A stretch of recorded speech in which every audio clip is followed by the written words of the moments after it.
मुझे नहीं करना पड़ रहा है, मुझे सचेत करना है मेरे एससी, एसटी, ओबीसी और अति पिछड़े भाई बहनों को, क्योंकि इनको अंधेरे में रख करके ये लोग लूट चला रहे हैं। संविधान की मर्यादाओं को तार तार कर दिया जा रहा है। अब रियलिटी तो है नहीं, गप्पाजी कर रहे थे। बाबा साहब आम्बेडकर ने जिस सपने से ये व्यवस्था खड़ी की थी, उसको इन्होंने वोट बैंक के लिए गिरवी रख दिया है। प्रधानमंत्री जी, आरक्षण इतना बड़ा मुद्दा इस बार कैसे बन गया? आप तो माइक्रो चिप्स और मैन्युफैक्चरिंग इस पे बात हो रही थी, लेकिन आपको बार बार हम आरक्षण पे बात करते हुए क्यों देखना पड़ रहा है? मुझे नहीं करना पड़ रहा है, मुझे सचेत करना है मेरे एससी, एसटी, ओबीसी और अति पिछड़े भाई बहनों को, क्योंकि इनको अंधेरे में रख करके ये लोग लूट चला रहे हैं। और चुनाव एक ऐसा समय है कि जो सबसे बड़ा संकट आ रहा है, उससे देशवासियों को मुझे जागरूक करना चाहिए। और इसलिए मैं आग्रहपूर्वक जनता जनार्दन को समझा रहा हूँ, क्योंकि ये दो चीज़ें हो रही हैं। एक, भारत के संविधान की मूल भावना का हनन हो रहा है।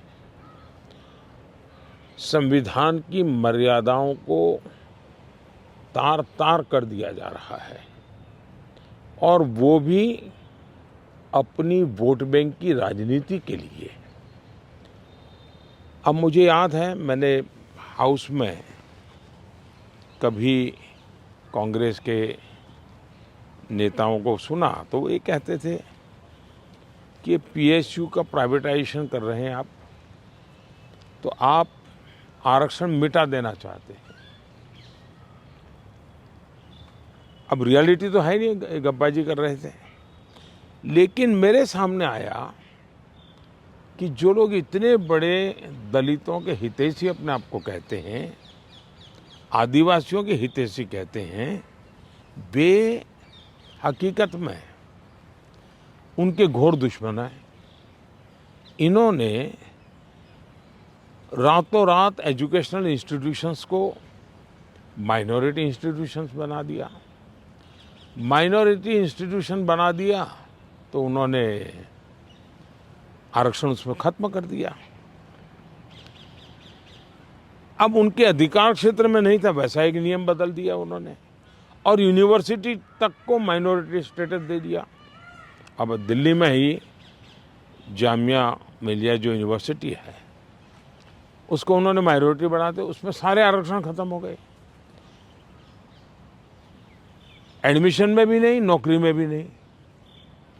और बाद में तो चीज़ें उभर करके आई कि करीब करीब 10,000 ऐसे इंस्टीट्यूशंस हैं जिसको इस प्रकार से आरक्षण के जो एससी, एसटी, ओबीसी का अधिकार था, वो पिछले दरवाजे से उसको छीन लिया गया है। संविधान की पीठ में छौरा भोंका दिया है। बाबा साहब आम्बेडकर ने जिस सपने से ये व्यवस्था खड़ी की थी, उसको इन्होंने वोट बैंक के लिए गिरवी रख दिया है।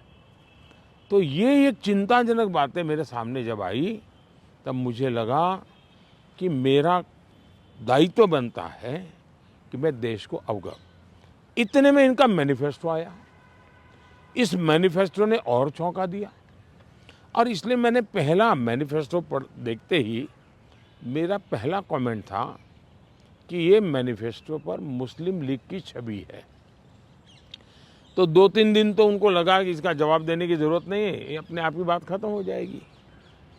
जब उन्होंने कोई जवाब नहीं दिया तो फिर मैं एक एक चीज़ खोलने लगा। जैसे इस देश में वो ये कहें कि हम खेलकूद में भी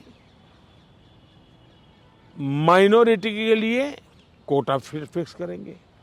आज पंजाब के मेरे बच्चे जो खेल जगत के अंदर बहुत अच्छा कर रहे हैं, बंगाल के मेरे नौजवान फुटबॉल में बहुत अच्छा कर रहे हैं, उत्तर प्रदेश के हमारे नौजवान जो एथलेट्स में काफ़ी अच्छा कर रहे हैं, अब वो अपनी जवानी उसमें खपा देते हैं। 10-12 साल की उम्र से लेकर के 25-30 साल की उम्र तक पहुंचने तक ये लोग इतना तप करते हैं जी, तपते हैं, शरीर को तपाते हैं। खिलाड़ी ऐसा नहीं बनता है जी।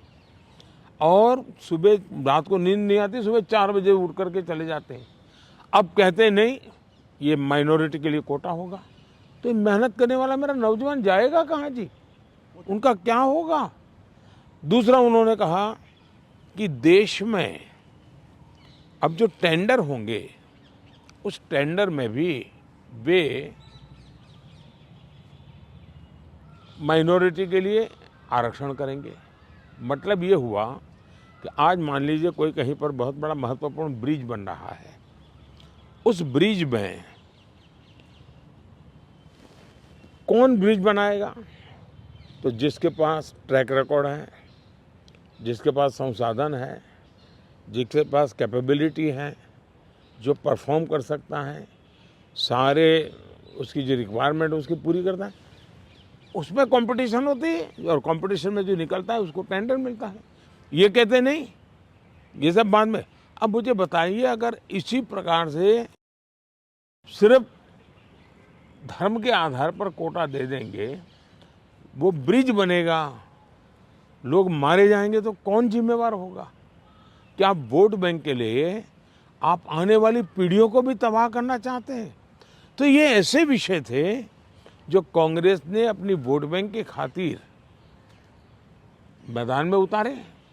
तब मेरा कर्तव्य बनता है कि मैं मेरे दलित भाइयों के अधिकार के लिए लड़ूं, मेरे आदिवासी भाई बहनों के अधिकार के लिए लड़ूं, मेरे ओबीसी पिछड़े भाई बहनों के अधिकार के लिए लड़ूं, और इसलिए मैं लड़ाई लड़ रहा हूं। तो ये जो परसेप्शन बनाया जा रहा है कि आप आए तो बिल्कुल आरक्षण ही खत्म कर देंगे, ये क्या, इस पर क्या बोलेंगे आप?